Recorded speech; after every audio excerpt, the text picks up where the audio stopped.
دلێمی و شەوی لەیلەتول قەدر لا مزگەوتی سپیم لەسەر شەقامی 6 مەتری لێرە ئەم شەو موسڵمانێکی زۆر هاتوونەتە مزگەوت بۆ یادکردنەوەی شەوی لەیلەتول قەدر جا لێرە کلتورێکێک کە ساڵانە دلێمی ئامادە دەکەن بۆ ئەو نوێژخانانەی کە لێرە دێن و زیکری خۆیان ئەنجام دەن و لێستادا زیاتر لە 1000 کەس خواردنی بۆ ئامادەکراوە. جا دەمێ قسە لەگەڵ ئەو ستافە بکەم کە خواردنەکە ئامادە دەکەن. سلااوتە لێبێ چۆنی سپاس دەکەم برا گەورەی باسی ئەو دلێمیم لێ بکەوە چیەوە ئەوە دلێمیە ئەمە هەموو سارێەوە بەرنامەی مەیلێر کوارە لە مزگەوتی سپی دروست دەکەین لە مانجی لە شەوی لەیلەتول قەدرەوە بۆ ئەویشی مەیلێرکانە. باشە چەند کیلۆ گۆشتان ئامادە کردووە؟ وەڵڵی بەبێ حسابە ئیمە حیوانی گەورە دەکوژینەوە بەبێ حساب. چەند حیوانتان کوشتیتەوە ڕۆ؟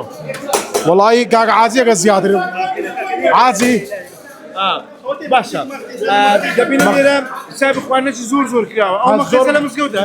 بەڵێ هەمووی لە مزگەوتی سپیە خەڵکی زۆر لێ ناو مزگەوت بەڵێ تقریبا نێزیکی هەی سەنە بێ 1200-1300 نەفەری دەگریتن بەبێ منەتی. باشە ئێستا ماندیش بووینە لەگەڵەوە شۆ لەیلەتول قەدرە و نوێژ زۆر کردیا. بەڵێ قەناعەتت وایە خواردنەکە خلاص ببی؟ دەبێ غەمیە بەبێ حساب هیچ نامینێت تۆی لێرکانە ماشەڵای دەوێتن. باشە لەسەر چ دەستورێک ئامادەت کردیا؟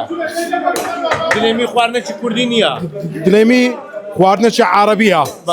بەڵێ خواردنێکی سەریعە لە باندێ ئەوە لەمە ئاسانترە. باشە دلێمی وا ئامادە دەکرێت لە بۆ دووسێ کەس بیت لێرە حسابی چەند کەس؟ ئەوە لێرە حسابم دەرمە 1200-1300 ئەوە حسابی یەک نەفەریە هەر کەسەوێ قاپی خۆی دەبە و دەڕوا لە جیاتی پاشیوەیە لە جیاتی پاشیوەیە ئەوە هەموو سارێ شەوی لەیلەتول قەدر ئەوە ئیشی مێرێرە. زۆر باشە دەست خۆش بێت لەگە جەنابی کاک عەبدوڵڵا عازی عەبدوڵڵا لە فەفرۆش.